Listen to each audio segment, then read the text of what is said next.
Hello, hello. Hey Karen, how you doing?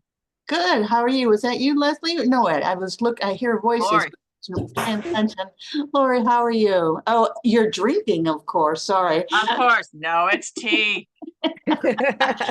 Wait, it's As far as you know, Friday. Yeah, it's tea. Yeah. tea.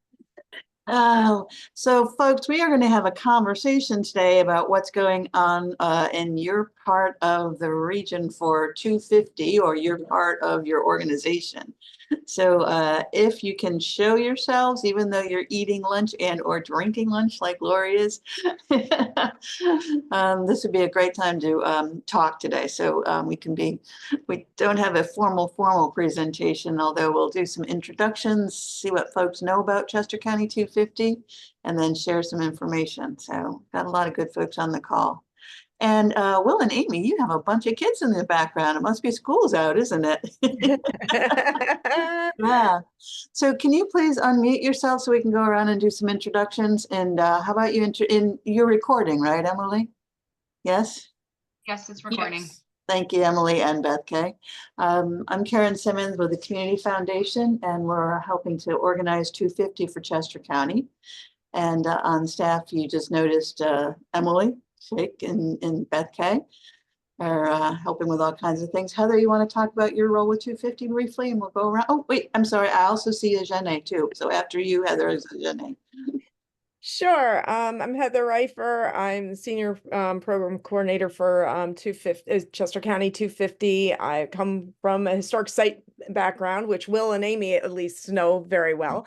I've worked at Millet and Selma and historic Sugartown over the years, and I'm helping help supporting the heritage piece of this, the heritage site community and the municipalities.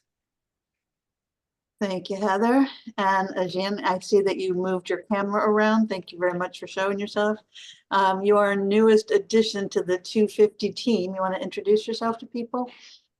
Absolutely. Good morning, everyone. My name is Mr. Jenny Livingston. I am a 30-year resident of Coatesville.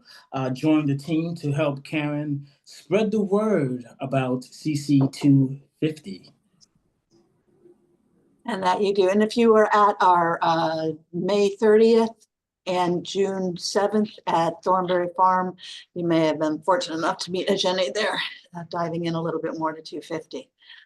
And we also have some commission members from 250. Rob, can you introduce yourself, sir? Yeah, hi, good morning, everyone. Afternoon. Rob Williams. Rob Williams. I am the chair of the Historic Commission in Tredyffrin Township on the eastern side of the county. And I'm also the newly installed coordinator with the Chester County Historic Preservation Network, which is all the historic commissions and architectural review boards in the county. Who in this call is a member of the Chester County Historic Preservation Network? I am. Right. Rob is anybody else? No, I'm just trying. Oh, Sandra, you are, right? Okay, very good. All right. Well, let's keep going around and introducing. Sandra, as long as I called your name, do you mind who you are, or what organizations, perhaps plural, you're representing for 250 initiatives? And you have to unmute yourself, Sandra. I'm Sandy Momeyer, and I'm the archivist for. Can you step a little further back? You're kind of muffled. Try again. I'm Sandy Momeyer, and I'm the archivist and we're going to be very involved in the Philadelphia campaign. As many of you know, we're the site of the Revolutionary War. Anything more is medical history? He had an abscess tooth. And so we interpret medical medicine and the history of that. All right, Sandra, you're very muffled, but I think we're going to, can we turn on captions too, Beth Kay and Emily? I don't know these things. Excuse me? Oh, it's hard to hear you. The connection must be bad. So we're going to try to turn on captions too. So, can you hear me now? That's better. Oh, okay. I'm Sandy Momeyer. I'm the archivist for Historic Yellow Springs over in Chester Springs. And as of you know, we're the site of the Revolutionary War Hospital, built when the Continental Army was at Valley Forge. And we interpret colonial military medicine there with our 18th century medicinal herbs. And so we're working on expanding that ourselves, but also collaborating with various. Thank you. And we'll get into more soon about what else is going on. How about some brief intros? Lori, can I pick on you? Lori Cushman?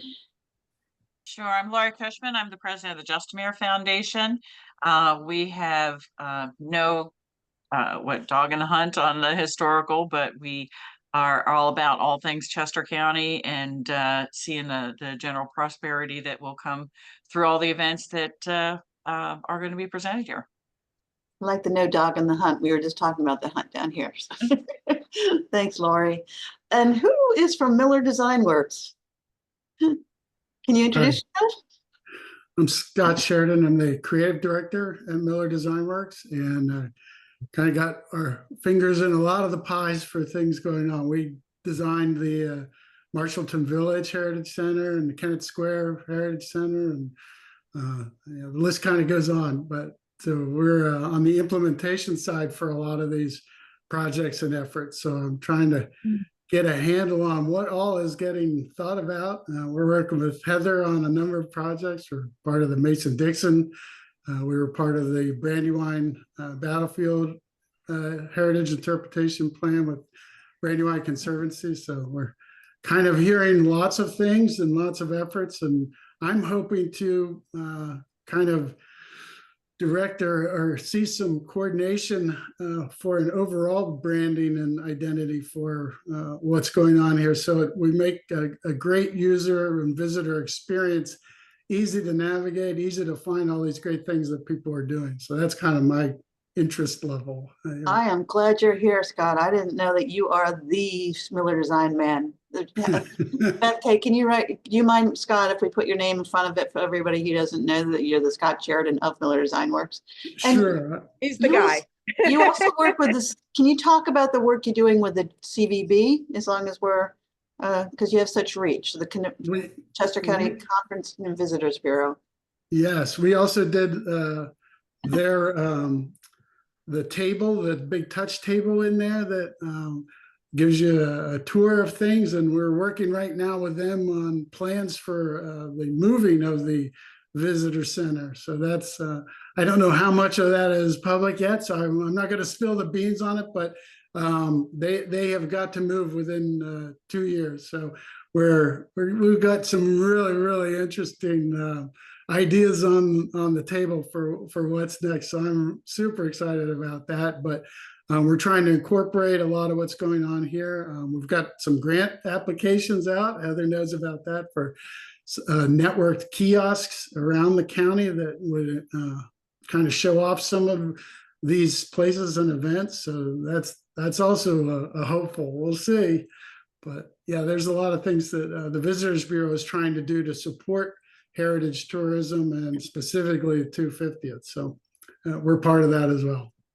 I'm glad you're here, Scott. Yeah, we'll come back to some of the stuff you're doing as long as you're here, because I'm sure people want to know what we're crossing our fingers and trying to raise money for that'll benefit everybody. Okay, thank you. Leslie, Chester County Concert Band. Can you introduce yourself? Yeah. Hi, I'm Leslie Burnick, president of the Chester County Concert Band. We are a large community band, actually about 100 members, although we don't necessarily bring 100 people to every concert. But, we really hope to provide the music and excitement through patriotic music and other kinds of events like that at many of the venues, throughout, not just in 2026, but prior to that and after that. So we really hope to get ourselves out there and make people happy through music. Yeah, with great pleasure. Very good. Marie, would you be able to do a brief intro about what you're helping with on the 250 front and beyond? And we'll circle back for more detail after a bit, I'm sure. Sure. Thanks, Karen. I'm Mari Forbes with the National Travel Center. I'm located over in Lancaster. We're working on the Path to Freedom, and we have completed the designation of the Harriet Tubman Underground Railroad Byway. We've done a website with 10 stories that if you haven't read them, please do. They're pretty impactful. And then we are extending the byway into a Underground Railroad Heritage Interpretive Trail plan that covers the entire of Chester County. And we have now put together 168 sites. We're going to be over in the county driving past everyone the second half of July and taking images, etc., all of them, so that we can actually have a heritage trail ready to put in a cell phone tour by the end of December. So yeah, it's a little ambitious. We haven't been funded for the cell phone tour, but we will have all of the information done. And we've just been recently contracted to do a new website for the Brandywine Valley National Scenic Byway. So we're trying to get as many tourism products and offerings done in Chester County as possible. Since we're just completing an agricultural heritage trail in Indiana and a new agricultural heritage byway in Chester, up in Center County. We'd love to be able to help do a trail for them and anything else from an implementation standpoint that you need.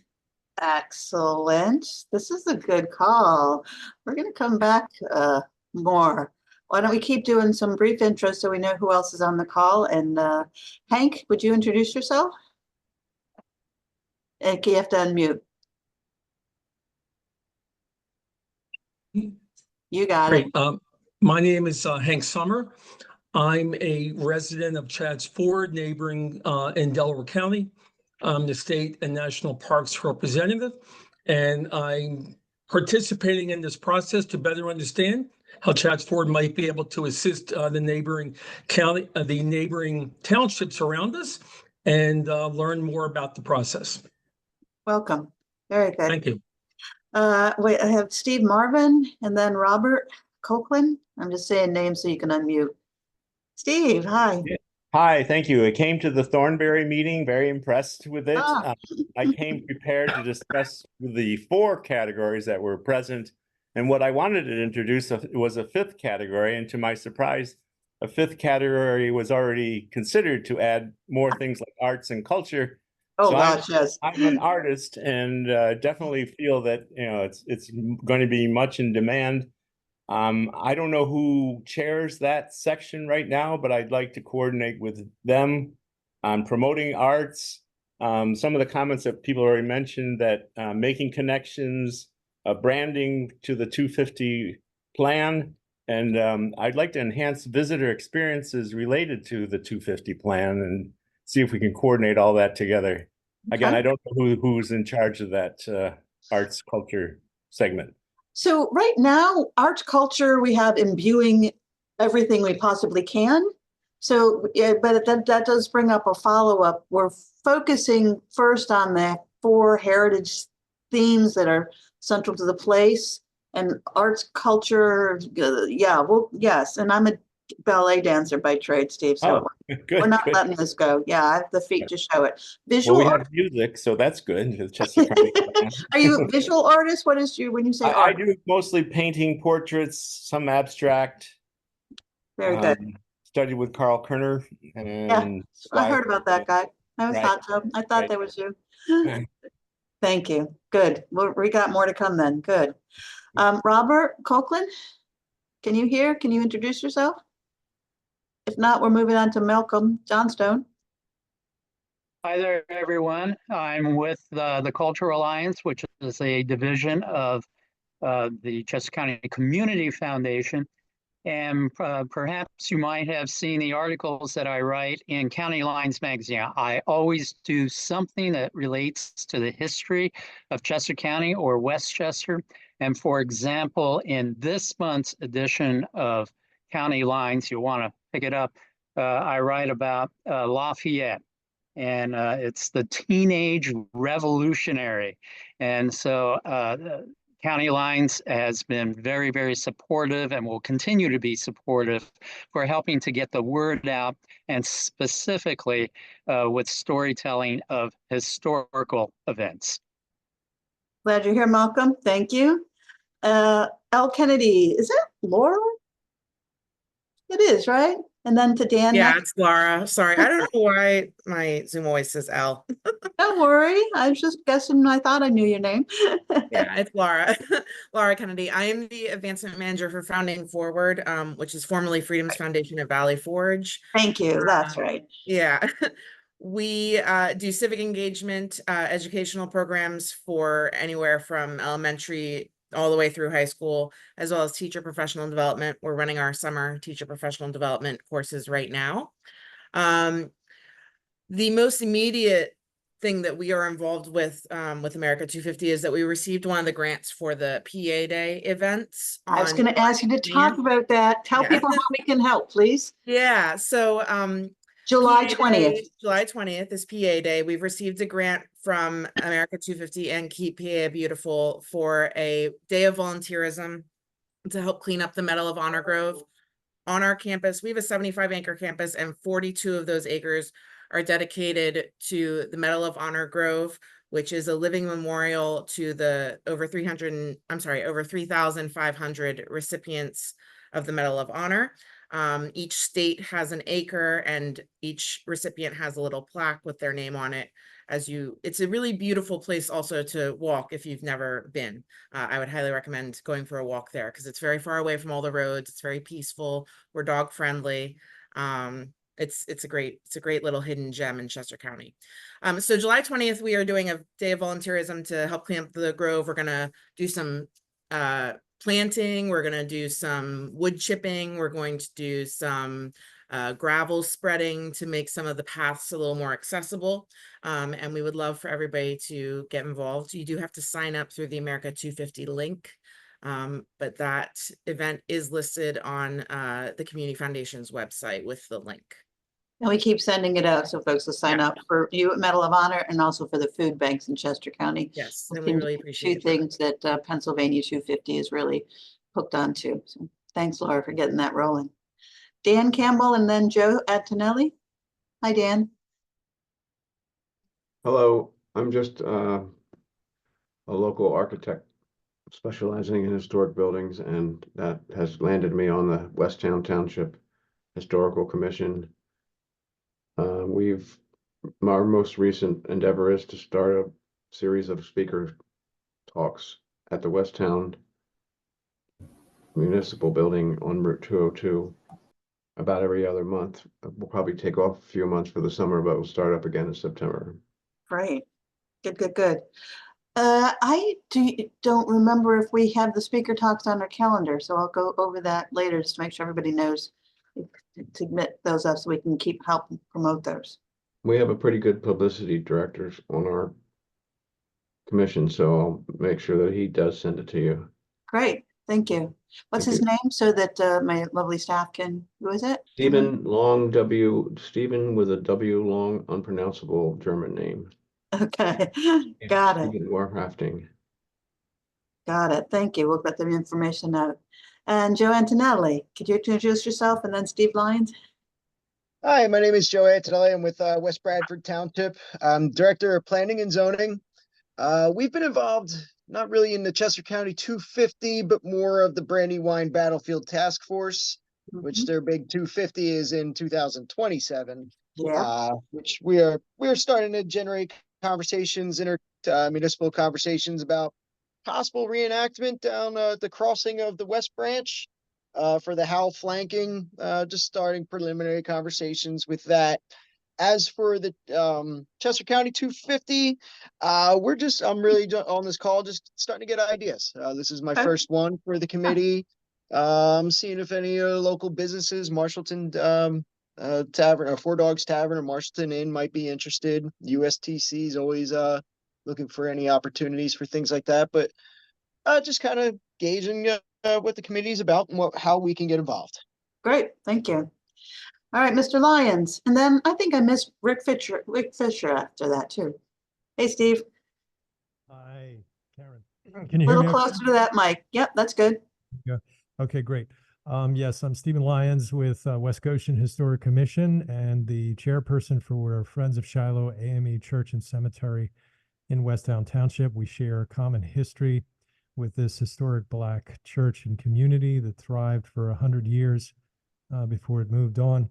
So we're looking at forgotten stories of the Underground Railroad, the intersection of Quaker abolition, forgotten Black communities, and some of their legacies to our community. Glad you're here. And Mr. Fisher, and then Robert Copeland or Christian Callahan. Go ahead, Rick. Hi, I'm Rick Fisher. I'm with the Freemasons of Middle and Southern Chester County. And we're just beginning to see how we can be involved. However, things we're definitely doing are we're planting a Liberty tree, both in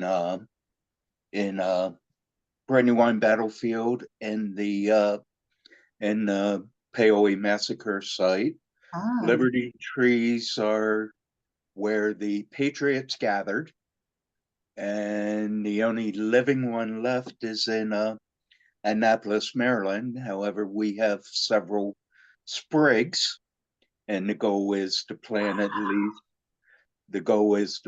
least one Liberty tree in every county of Pennsylvania. And Chester County's fortunate that we're going to plant both Brandywine Battlefield and Paoli Massacre site. That is great news. I didn't realize you were doing that. Yeah, and I'm 99% sure we'll be planning one in Valley Forge. However, that's our sister district with the 5th Masonic District. Okay. The other thing we're working on is the lodge in New York are the owners of the George Washington inaugural Bible and also the gavel. And we are looking at getting one of them artifacts to Brandywine Battlefield on a date in October of 25. And right now, the event's closed to Masons, but we're very seriously talking about opening it up to the public for viewing. Thank you. And not to name drop, but Washington, Franklin, Lafayette, and others were brothers of the fraternity, and Pennsylvania very much wants to be Pennsylvania Masons very much wants to be big time as far as supporting the event, and we're all a good group of volunteers as well. So hopefully we can support other organizations. I also am a 1976 graduate at Coatesville High School. 2026 will be our 50th. Oh my. Union. And I was talking to, fortunately at Thornberry, I shared a table with the superintendent of Valley Forge Park. And she had let me know that that's the 25th anniversary of Valley Forge Park turning from a state park to a national park. And we began to talk about maybe something we can do together to commemorate that significant period. Excellent. And that's what we're doing so far. I'm glad you zoomed in today, and that's great news about the Liberty trees and hooking up with Rose Fennell at Valley Forge to get more partnerships rolling. That's great. Jim Ziegler, I just saw you come on up. How you doing? Good to see you. And then Jane after. Sorry I'm late. That's okay. We just want to know who you are and what you're doing related to 250 and that sort of information. Well, we're the National Iron and Steel Heritage Museum Heard of in that place. Coatesville, next to the site of what is now the Cleveland Cliffs steel plant, former Lucan steel plant, longest continuously operating iron and steel company steel plant in North America since 1810. So, 250 precedes us, but the iron and steel story, of course, is the Heart of Valley Forge. So we're involved as a site to visit, quite frankly, when the throngs, as we witnessed in 1976, come through what is Business Route 30, the former Philadelphia Lancaster Turnpike. We're here right on the former turnpike, ready to receive visitors and tell the iron and steel story. I'm glad you're here, Tim. Thank you. We'll have more to come. Jane Rivera, can you introduce yourself? And then S. Brown? Yes, my name's Jane Rivera. I am a volunteer at the mill at Selma, and I'm just here to hear what's going on. Okay, I'm glad you're here. We know that mill, don't we? Heather. And S. Brown? And then Bob. Hello, this is Steve Brown. Hi, Steve. I'm with West Callan Township. Oh, yeah, that's right. And we're out here in the hinterlands, so we have a little bit of the agricultural and iron and steel involved with that part of the history. And of course, William Klingen, who lived here in Wagon Town, where I reside now. So we're excited to see what kind of ideas can come out of this, and I'm taking notes so that we can get our act together here in the township for how we can celebrate with the rest of America. Excellent. And just to let you all know, for the taking notes comment that you just made, I'm going to show you the whiteboard that we have online, and Emily has taken notes from today's call. So all these ideas and who's doing what, we're going to put on the whiteboard. I'll show you, we'll send links out, and then we're just collecting ideas now, collecting and connecting. So yes, take notes, and we are too, and we'll send them out for everybody to share. Bobcat08@mac.com. I am trying to remember whose email. No? Okay, Bobcat, you're a mystery. Come back if you want. Jim Garrison, Lynn Sinclair, Bertha Jackman.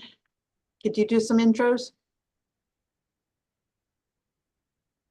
Anybody? Hi, Karen. Hi, Lynn. I hear Lynn first and then Jim. Lynn Sinclair from the Kennett Heritage Center. We haven't begun planning too much. I recently talked to a member of the Kennett Township Historical Commission about us, the Heritage Center, working with the Township Historical Commission on whatever it is we're going to do, since the borough is right smack in the middle of the Kennett Township. So I'm also here to learn what everybody else is planning. Good. We got all kinds of good stuff. And Bertha Jackman, you are here. Would you introduce yourself? Yes, hello. Good afternoon, everyone. I'm sorry to get in on late, coming off another meeting. I'm with Mount Zion AME Church in Tredyffrin Township. I'm the church historian there. And I'm also with the Friends of Shiloh AME Church and Cemetery, along with Steve Lyons. And I am also a co-chair on the Path to Freedom, one of the 4 themes of the Chester County 250 celebration. So welcome, Bertha. Thank you. Thank you. And Jim Garrison, would you be able to introduce yourself? Hi, Karen. Hi. Jim. Happy retirement, Jim. Yes. In addition to being retired, I'm chairman of the East Pikeland Historical Commission and a member of the Chester County 250 Commission. And we in East Pikeland are really looking forward to being part of the Philadelphia campaign theme because we have a National Register site in our township, the Continental Powder Works, which was a very significant contributor to the Continental Army in 1776, 77. So we are looking forward to joining that theme task force, as well as Path to Freedom, because we also have some historical markers in the township related to the Underground Railroad. So we have a lot of places we can latch on, and we're looking forward to the further development of the theme areas so that we can become part of those groups. Right. Is there anybody else who needs to give a little introduction? Did I miss anybody, or is anybody coming back up? All right. I would like to briefly go over some of the resources we have and then entertain some more in-depth conversation about some of the ideas that are going around. So I'm going to share my screen. I think I'm going to share my screen. Can you see the website for the 250 on the screen? Yes. Oh, Yes. that's been behind. Okay, so on the website for the 250, a lot of the things you're doing right now are in the program planning stages. And just to be clear that when it's time to get things listed, please tell us, because there are programs underway already. And this is a partnership with the Chester County CVB, the Visitors Bureau. And when you send information on programs and events, we highlight them on the website, and then Beth and Emily send them out on social media every weekday, whatever. So once you hit the website, this is for programs that are related to history, heritage, arts, culture, and it'll get more refined with a history heritage overlay. As we have right now, you can see about 50%, 75% of the programs have a history heritage overlay. And as we work more with the arts and culture groups, Steve, as we had said, we'll be able to really focus on the arts and culture groups that have history, heritage, we the people overlays. But now they're in there because it's a beginning. So, and if you can add your own things, there's instructions here, or just email us. Beth and Emily will get your information up there so that we can help to co-promote what you're doing in all kinds of ways. Are there questions about the 250 co-promotion desire once things get so that you actually want to let the public know they're happening and we can help people get visitors? It's a start on the website, at least for the co-promotion. And then the other thing is, as you're coming up with ideas for events and everything, if you want us to come out and talk to your group about 250, that's where Heather and Ajane, Malcolm, myself, the staff members can come out and help your groups understand 250. And also, if you want, help in facilitating discussions about what we're doing, what you're doing for 250. We can offer you facilitators for free to help do that as well. So as you're developing programs and ideas, let Heather or myself know if you'd like somebody to come out. And we will gladly come out and either just talk about 250 overall or also work with your group to help facilitate conversations on what we're doing. To know about 250 overall, we do have this overview handout, and I'm going to make sure that we send it out to everybody who's on the call. Some of you have seen it quite a bit, and I'll go through it in very, very briefly in a second. But that's the way when you really look at this. If I put it up on the screen, can you see it now? Can you see it? This 250 is coming one? Yeah. Yes. Let me briefly go through this. Just, I mean, and I'm going to make this really brief because it's on the website. We've gone through this at different sessions, but these are the aims of 250 that have been gathered from the national initiative, the statewide initiative, and then in concert in Chester County with Chester County's Heritage Tourism Plan that was just approved by the commissioners. And as I think you've heard in our introductions, there are very much heritage themes very specific to Chester County that we're really focusing on trying to help bring forward and promote.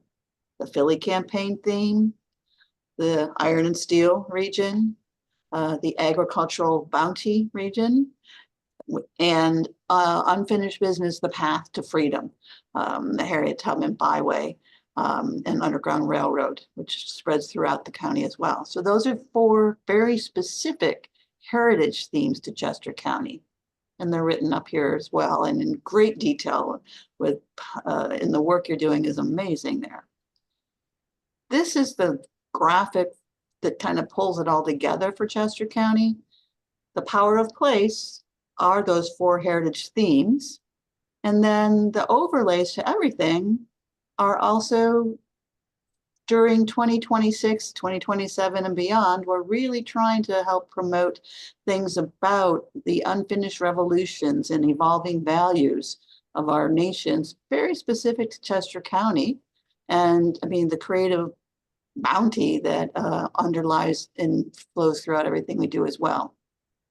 And this is not just about how Chester County helped start the nation in the past, but the impacts on the present and our dreams and visions for the future, the founding stories. And it is very much about, as you know, throughout Chester County, everybody coming up with what they want to do to celebrate and commemorate our independence as a nation. So very much we the people, events, commemorations, stories, activities throughout the region all year.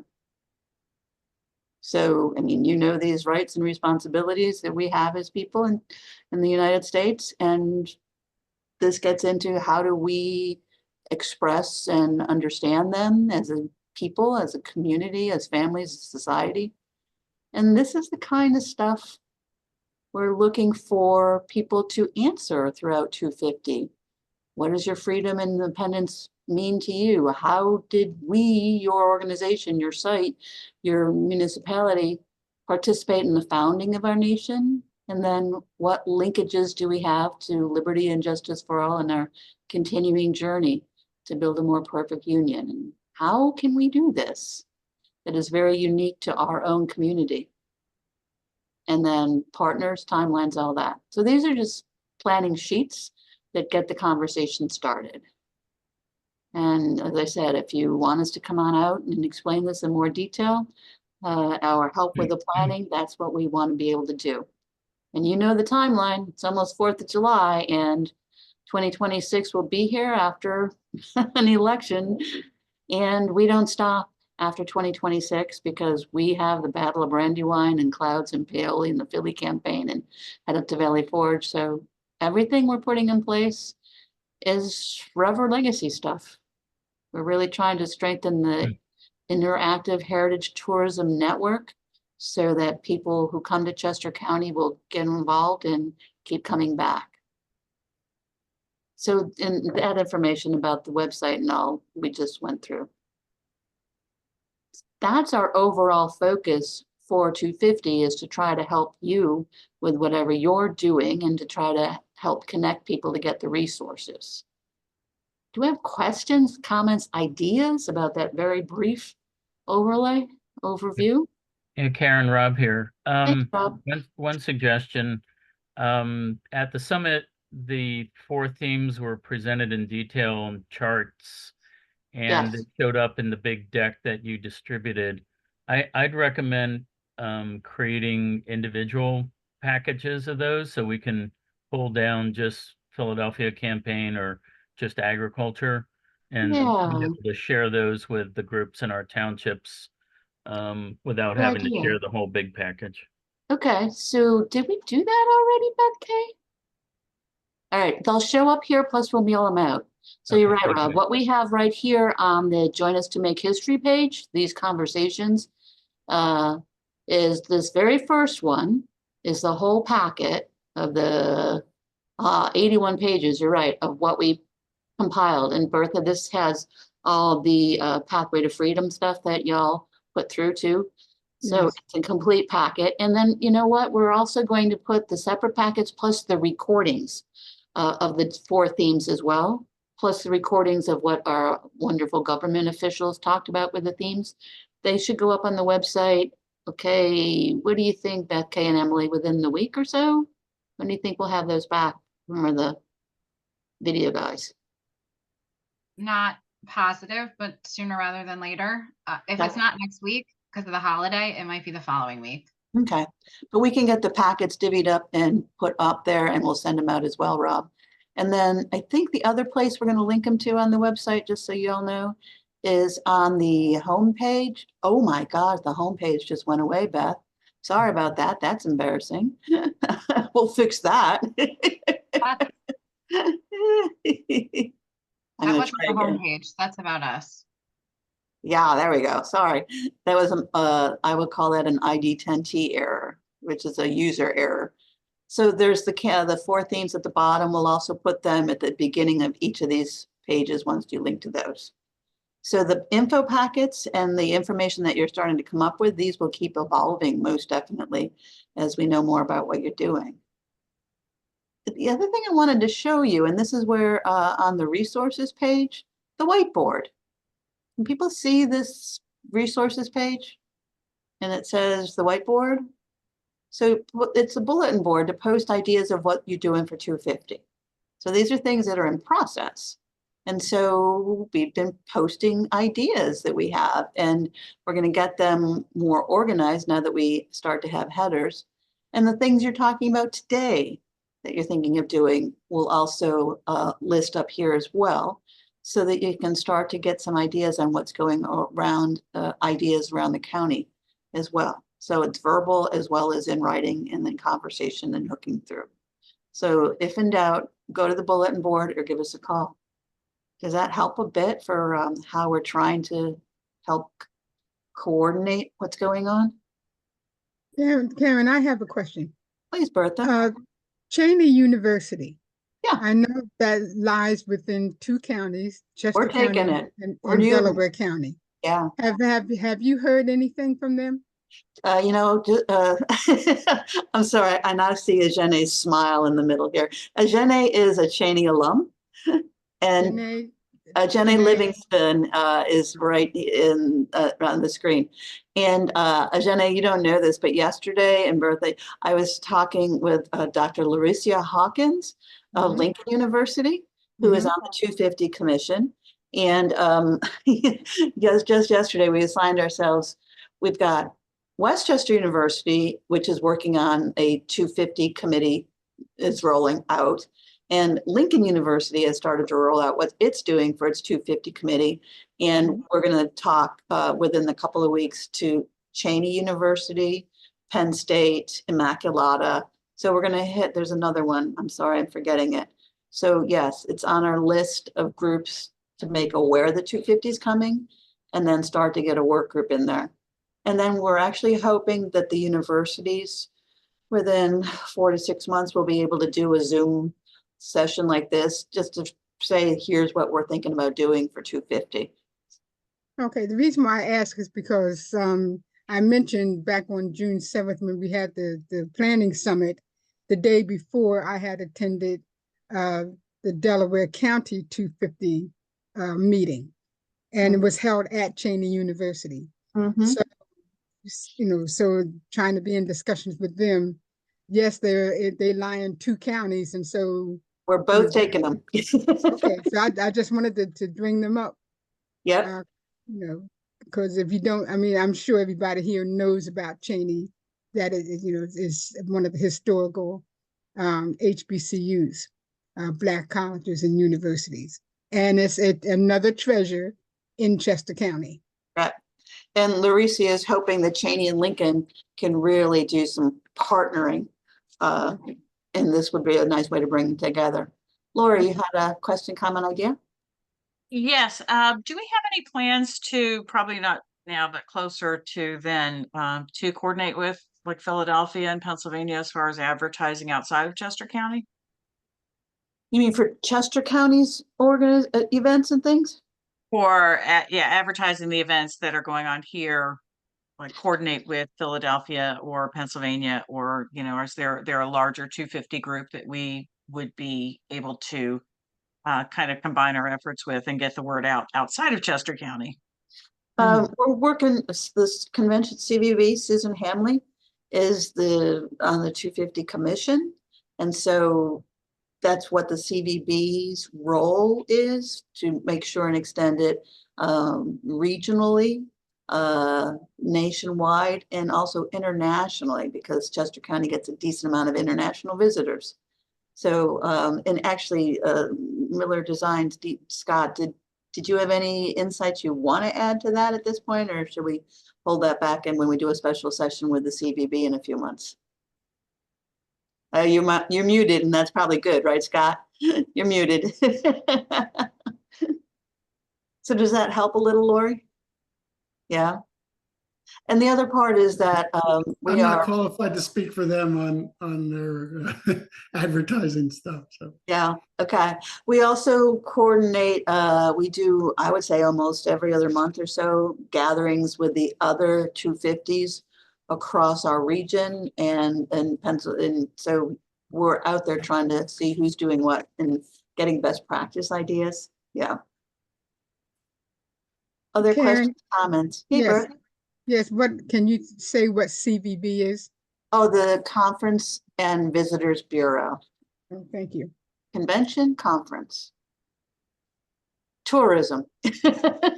Right now, they're located in front of Longwood Garden in the Longwood Progressive Meeting House. But Chester County's Conference and Visitors Bureau will be moving to Westchester within, let's say, a year and a half. How's that? If Scott does his work well with other folks. right. So the Convention and Visitors Bureau has been working on heritage tourism initiatives. That is its core focus. And their Path to Freedom connection, Bertha, is the Longwood Progressive Meeting House in front of Longwood Gardens. And, you know, there's a huge tradition there with the Underground Railroad. And that's why they're moving out of it, so that they can, Longwood can open it more. That makes sense? Thank yeah. you. Yeah. Other questions, comments, ideas?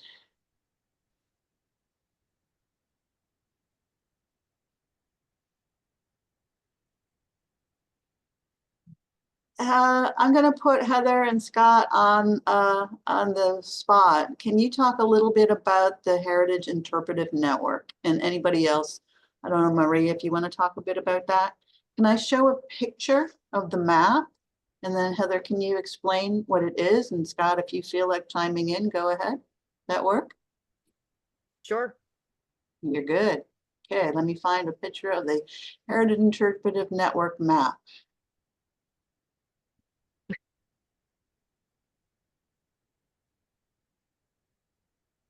In our lovely handout on the share screen, Heather, if you want to, There. and I'm going to put it over here, I think.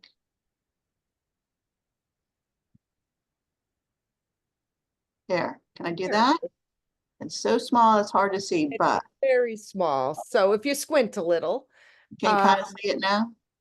So yeah, so what this map shows are current heritage centers in the county. So the Heritage Interpretive Network is something that the county has been working on developing. It's really the brainchild of Janine Spears in the County Planning Commission office.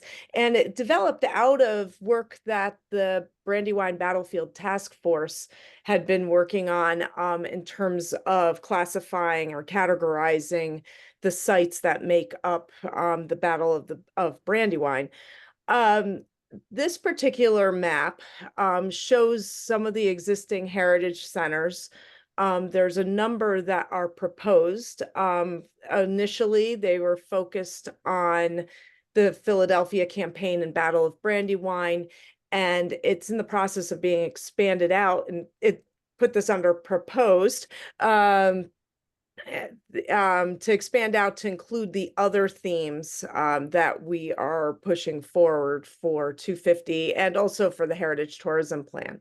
So the white and black circles, those are existing interpretive sites throughout the county, and these are the ones that are listed. Obviously they're not named, so you might, if you know your site, you could probably find it. These do not get down to the nitty-gritty of like a historical marker. It's more publicly accessible sites that are available right now. So the Heritage Interpretive Network, as it's proposed, has 3 different categories.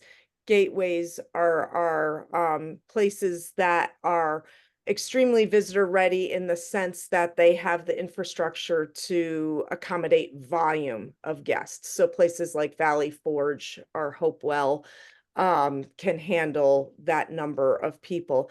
Heritage centers are more are visitor ready in the sense that people can come on a regular basis, find information, and then move out to the rest of the interpretive sites in the county. They can accommodate less volume. You know, they can't have the big tour buses per se, but they can accommodate small groups, families, individuals, obviously. So the heritage centers on this map, let's be real specific.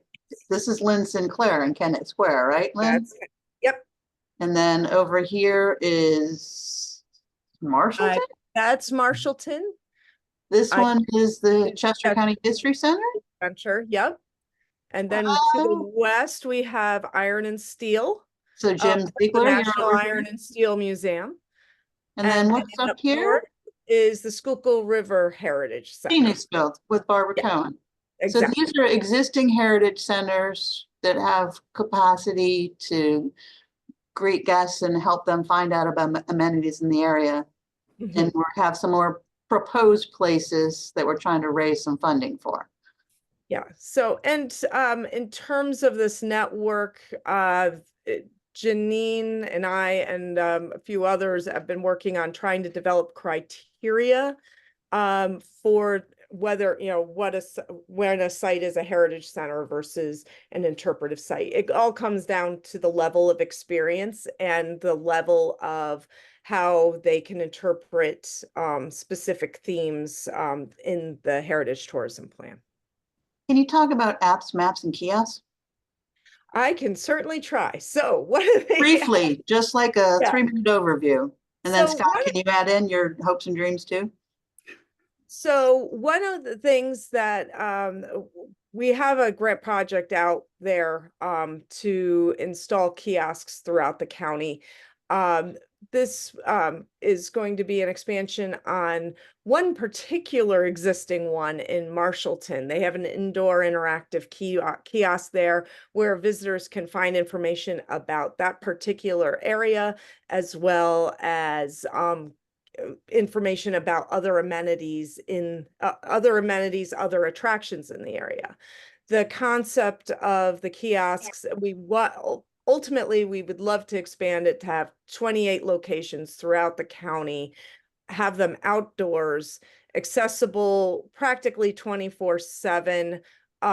Because one of the major issues for many a historic site, and I'm sure some of you can vouch for this at your own institutions, you can't be there 24/7. You could barely be there one day a week. So, so trying to make our places more accessible to the public, but not only doing that, when they get there, they can find out what else is going on nearby and figure out, well, I can visit 2 or 3 other places and go to dinner in Phoenixville, for example.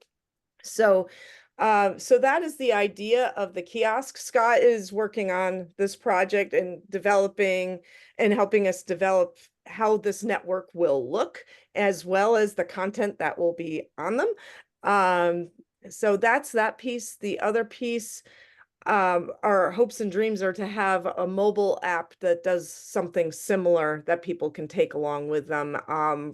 Janine Spears, again, has been working on an initiative to develop one for the Philadelphia campaign, and we're still seeking out funding for such things. But But the aim is apps for each of the 4 theme areas. And yeah, it's like yeah. Marie is explaining the initial online stuff for Path to Freedom as well. So Yeah, the idea, really- I think all the way around, I think our thought process is this has to be scalable.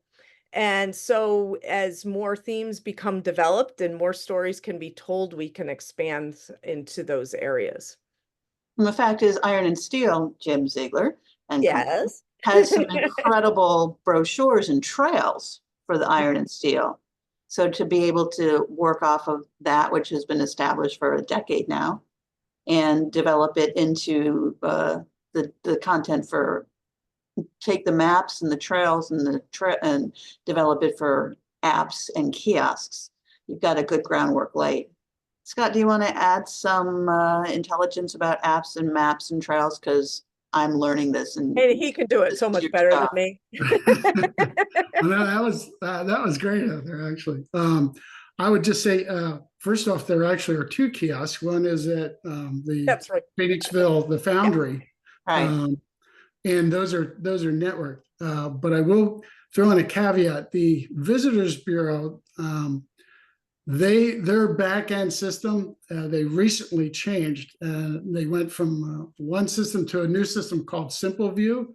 Yeah. And our kiosk, all the great map and where to shop, dine and drinks part of it was all tied to the old system. So the map part of it, if you happen to go to Marshallton or something and are playing with the kiosk, you'll see there's a under construction, which I hate, but we are but in the now process. is the time, not 250. Now Well, is the time, not 2026. The front part, the history and the stories and the timeline stuff, that's all working.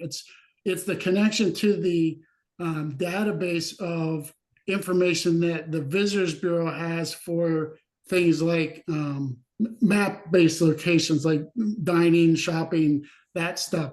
We are in the process of working on that, and that will get fixed soon, I'm hoping.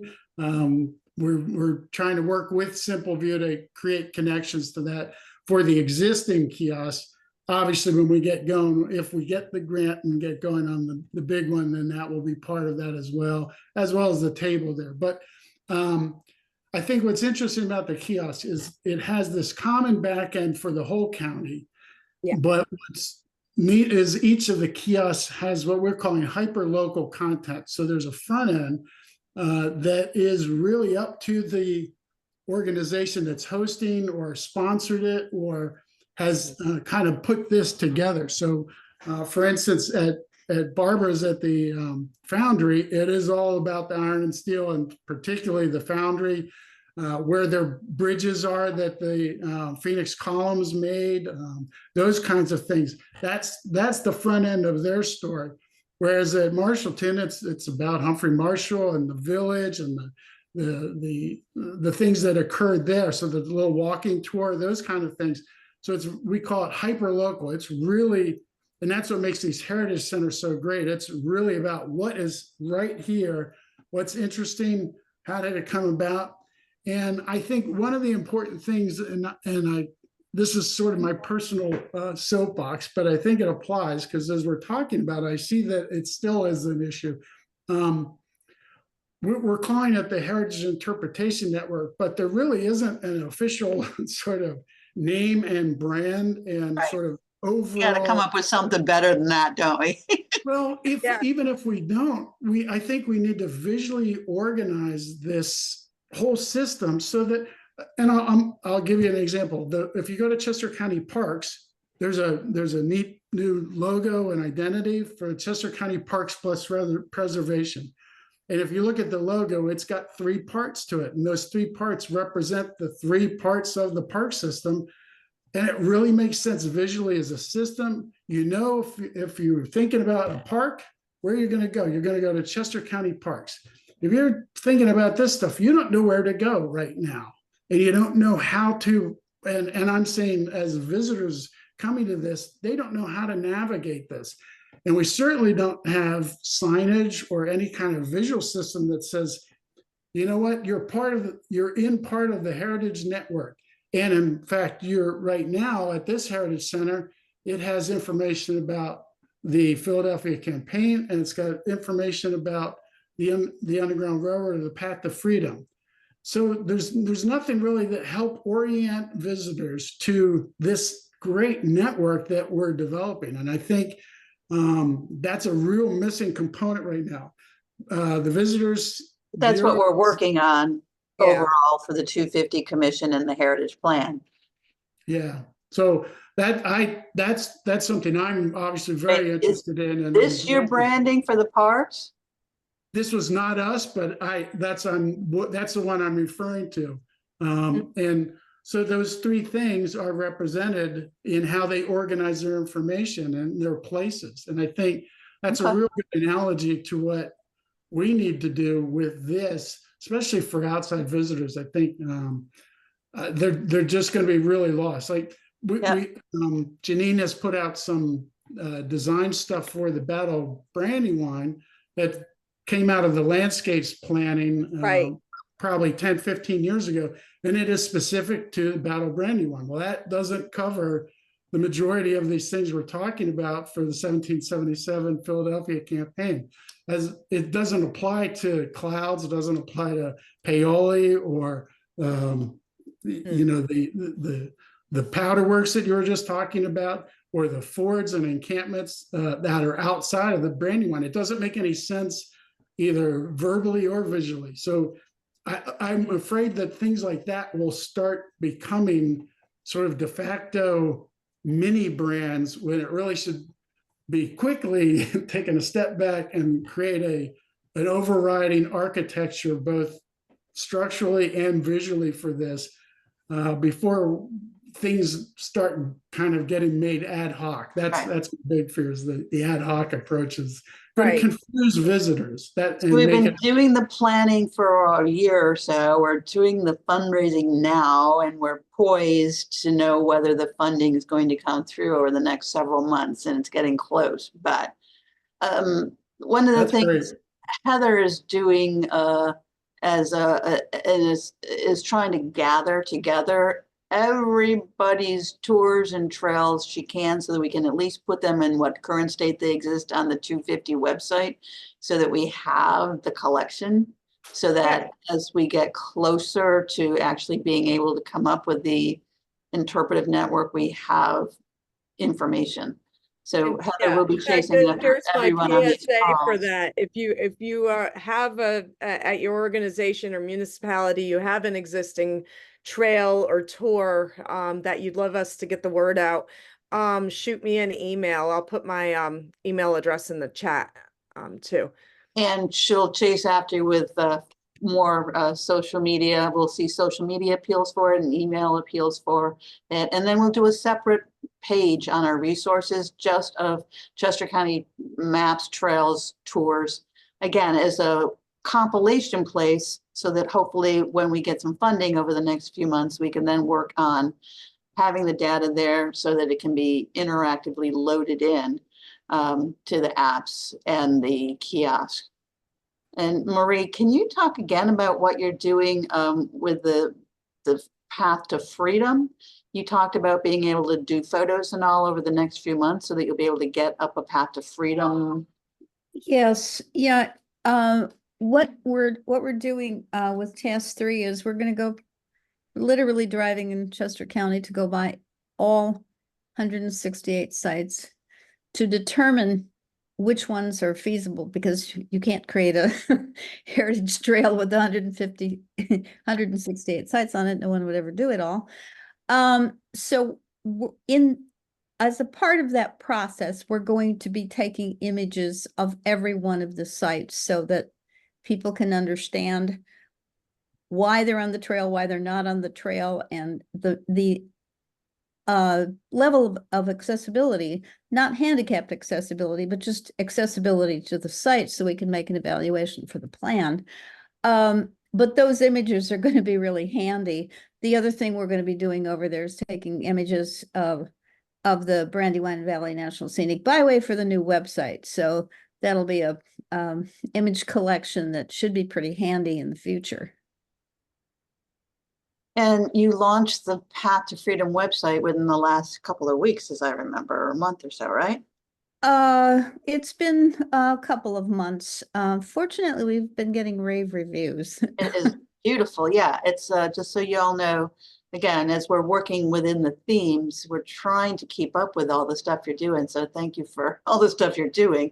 And on the home page, I think we can do this again. As you click in now, oh, Beth K, if we didn't do this, I don't want to embarrass us, but we got to get a better cover photo there. But right now, if you click in there, the very first bold one is the Harriet Tubman Byway.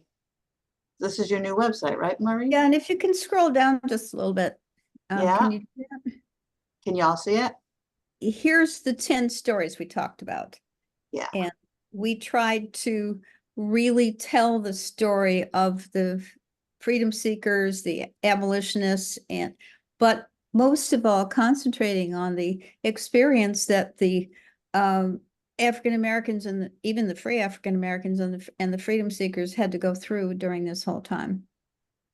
It is an incredible collection of information, and you all are an incredible example of one of the groups that really has been pushing like crazy over the last 6 to 12 months, and it's starting to really come together and pretty new working together from what I understand and have seen. We are, but we're making a lot of progress through all of this. And beautiful. Yeah. Byways are a labor of love in our company. So. Okay. So yeah, and great, and you're doing it, and you'll be ready, and this is terrific. So yeah. As I said, we'll have the Underground Railroad Heritage Interpretive Trail ready to put into a cell phone tour by the end of December, so that we can look for funding, and that will actually make the tour available to visitors a lot more quickly than having to find the funding for heritage, kiosks or interpretive panels and all of that kind of thing. So we're going to be able to offer that experience as efficiently as possible. That's great. That is great. Now, I am aware that it's past our 1 o'clock stop time, or we're getting close to our 1:15 stop time, however you want to take that. I found it extremely helpful to hear what people are thinking of in their part of the county, and I know this is an ongoing process. Are there burning questions or ideas for today that you want to share with anybody else? And we just want to keep circling back and following up and maybe more focus. What do you think? What works best for you? What did you come here for? And did you get a little bit of it at least? And what else do we need? Stephen, please. I think you're muted, or you're too far from your mic, maybe? I keep forgetting to turn up my mic. I do have a question, like, concerning Black industry in our county, especially 19th century.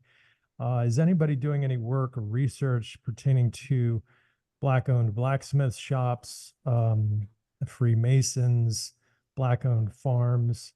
If there's any data that people are working on and telling those stories. Is anything represented here?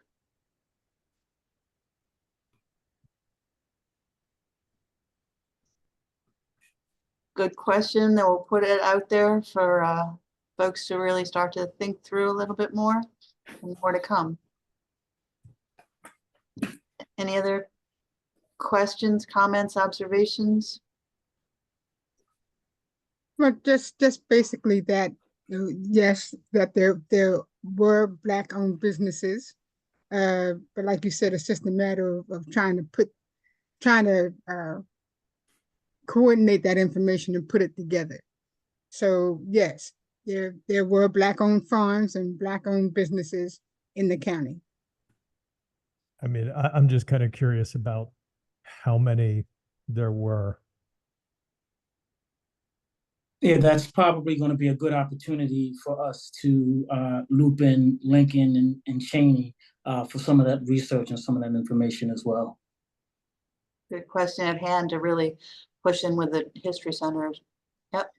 There's a book, and I don't remember the name of it, but it's from 1910, and it was a listing of Black-owned businesses. I don't know if it was national, but that information is out there. So it's like I said, it's just a matter of coordinating it. Anything else for the good of the order today? Now that you got good to-do items for our overall list? Karen, there are a couple comments that came through. If Oh, nobody I didn't see what you got. Let's see. Leslie, of course, has it tells everyone to keep Chester County Concert Band in mind for an event. As you can find out more at their website, and you can read all these on the comments. Actually, Leslie, do you want to do a minute to talk to people about where the concert band can best be used to its best advantage for? Yes, I mean, because we are a large group, you know, we would certainly need enough space. I mean, even though we have 100 members, you know, we can bring, you know, 40 to 50 or so to an event, and we would still sound like a concert band. But, you know, again, we can tailor any concert to fit the needs of the event or venue. Obviously, you know, dealing with all this stuff, we would be, you know, leaning more towards more patriotic music. But we do have, you know, some music that that is about the Paoli battlefield and the DuPont connection as well, you know, through Longwood Gardens and that kind of thing. So we have a lot of stuff available to us, and pretty much all we would need going anywhere would just be chairs, and we bring everything else. So that's really all that we would need for anything, and we can be indoors or outdoors. How many chairs, Leslie? Well, it depends on how many would be coming and, you know, the size of the area, but, you know, the vicinity of like probably 50 to 70 chairs, you know, would definitely be enough. And again, if it would be, depending on the time of the year, we may need lighting, although we have lights ourselves, you know, on poles and stuff that we can provide. And we have a sound system that we can also provide if that is not available. Where can people hear Chester County Concert Band in the upcoming couple of months? Well, we just played at Rose Tree Park on Wednesday. No. So, and you know, even though it was I was really driving hot, through there. yeah, even though it was really hot, it cooled down, and all the storms went elsewhere, so we didn't get any rain at all. So we had a really nice concert. The only other public concert we have coming up is in Levittown at Falls Township Park. That's on July 14th. And then really we won't be having another formal concert until probably November 3rd at Buget Middle School in Westchester. So, and then other concerts that we have are private, like at retirement centers and things like that. And when I went to the one at Fugit a couple of months ago, you sold out the whole place. It was pretty much 350 folks in the audience, pretty much standing room only, and a $10 ticket or something incredibly affordable. I forget, but it was delightful to see so many people enjoying such incredible music. So thank you. Yep, and we were thrilled to be able to help support the CC250 project. Oh yeah, as our raffle 50-50 for 250, as I say. So yeah, Yep. So good music, good people, good fun, and 250 is coming. Okay, Yep. Thank you. Anybody else got news to share? Ideas? Yep. There were a couple other comments too. Someone, let's see, it was Stephen Marvin suggested, mentioned the tricentennial tree planted in October '82 to honor Chester County milestone from 1682 was recently cut down. Maybe consider a replacement there, either a Liberty tree or another appropriate symbolic tree, such as an eastern hemlock. Where was it cut down? I don't know what I heard something about that, but I didn't get the. Is Stephen still here? Does he know the story? Yep. I was walking in town just this week and I walked by the plaque that's still there about the tricentennial tree on High Street, and no, it's all gone. Oh, that one. Okay. I thought you meant one that had just fallen. Yeah.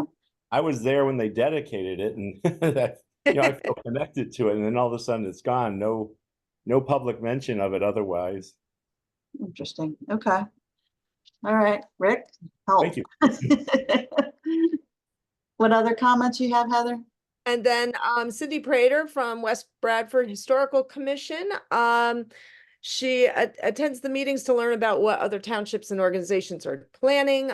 She wonders if a list of township reps and their contact information could be made available. What do we think? Can we work to do that on the resources page? And Their contact info happens to change. Yes. I don't know if I want to put it out. It won't be the most accurate information if we put it out in an Excel spreadsheet. Yeah, even in my information, it seems like it gets pretty. It's and it's public. Some of it is public information. Some of it is an individual, and some of it is, if you go to the website of the township, you can find like an info account to contact. So I think what we have at this point, the most updated list on our website is the partners. If the ones who've signed the township and you've signed in to say that you're going to be part of 250, that the links are right there on the page, and we're working to get every single township link there. So that's the first place. Yeah, we have to figure out, it is a very changeable list, and we want to try to connect folks. So we have to get the AOKs to connect the private emails and all that lovely stuff too many times. But at least we've got this started, and it's a good request. We just got to figure out how to deal with the ever-changing nature of emails. Yes. Anything else for the good of the order today? I say have a good 4th of July. I hope you all also had a very fruitful Juneteenth. And the connections between Juneteenth and 4th of July are heavy on my mind as we try to figure this stuff out for liberty and justice for all. So I want to thank you for everything you're doing so that we can really look at history and heritage and our role in it, past, present, and future. We got an awful lot to do in this country, and everybody's doing a part of it. So thank you very much. We will be zooming in each month, and we'll add some topics to focus the discussion, and once in a while just do an overarching what are you doing to share in your part of town. So thank you for the what are you doing in your part of town and what's going on with 250 overall today. If you have any questions, ideas, you know where we are. Please just call, email, or walk in, all right? And we'll do the same for you. Be safe. Have a good, happy 4th of July. We'll see you soon. Thank you very much.